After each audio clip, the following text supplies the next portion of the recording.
All right, this movie Geek Griff for this review's on The November Man. Pierce Brosnan, who to me, I don't care what you say, uh, he will always be the best Bond to me.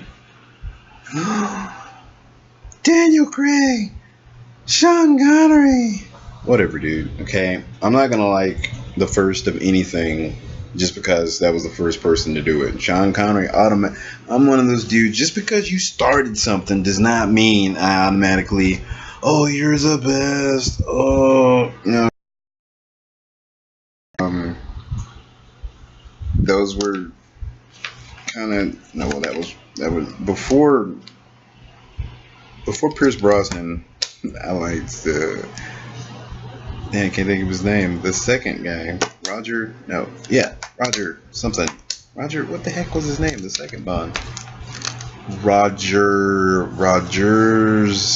What the hell was that dude's name? Roger Moore.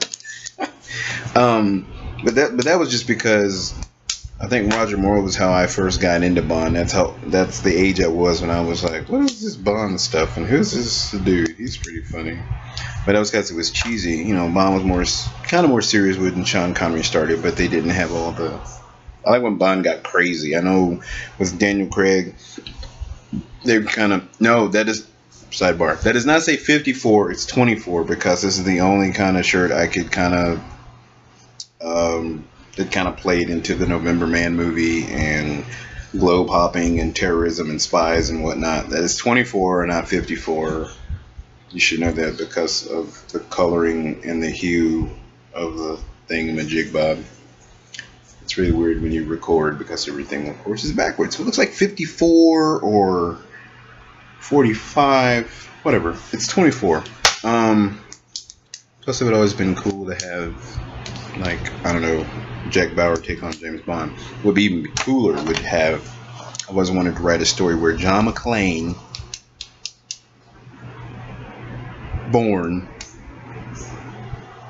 Come on, dude, you can't even think. There was John McClane, born, Bond, and some other, all like the cinema badasses that are just tenacious.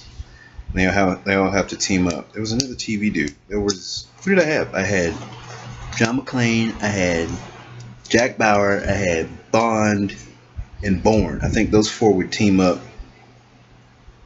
you know, brought together by circumstances. That would be an awesome TV show or movie. That'd be a movie. That would be a one-off.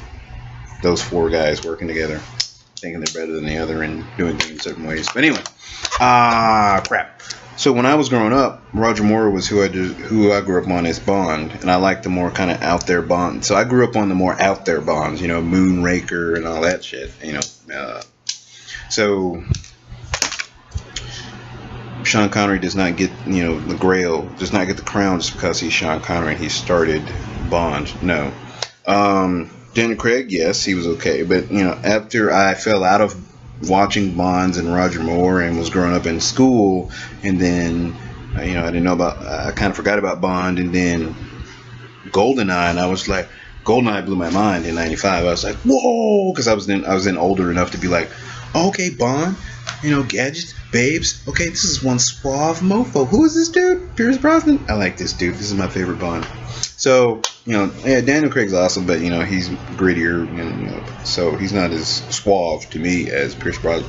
Pierce Brosnan was just, he was smooth, he was bad, so he's always been my favorite Bond, you know, ever since, you know, I don't know, what was I saying, GoldenEye, when he crashes through the thing with the tank and then he straightens up his tie. Classic. Anyway, so this one, he's still got it, dude. He's like Bond on retirement or something.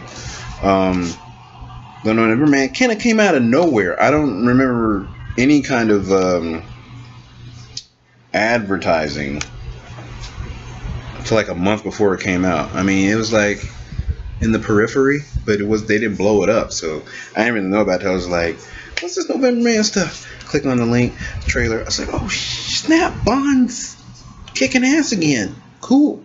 You know, because he can do stuff like that really well without being Bond. After the Sunset was pretty good, and of course Thomas Crown Affair. But this movie was awesome, dude. I mean, it was action packed all around, and I would recommend The November Man greatly. I'm kind of tired of seeing Olga Kurylenko in everything, but when anything's like in Europe, they always use Olga. But the movie was good, dude. I liked his antagonist, who was his protege. That was pretty good. It had some what's the word? It had some, I can't think of the word. It had some smatterings of Assassins with Antonio Banderas and Sylvester Stallone way back in 90 something.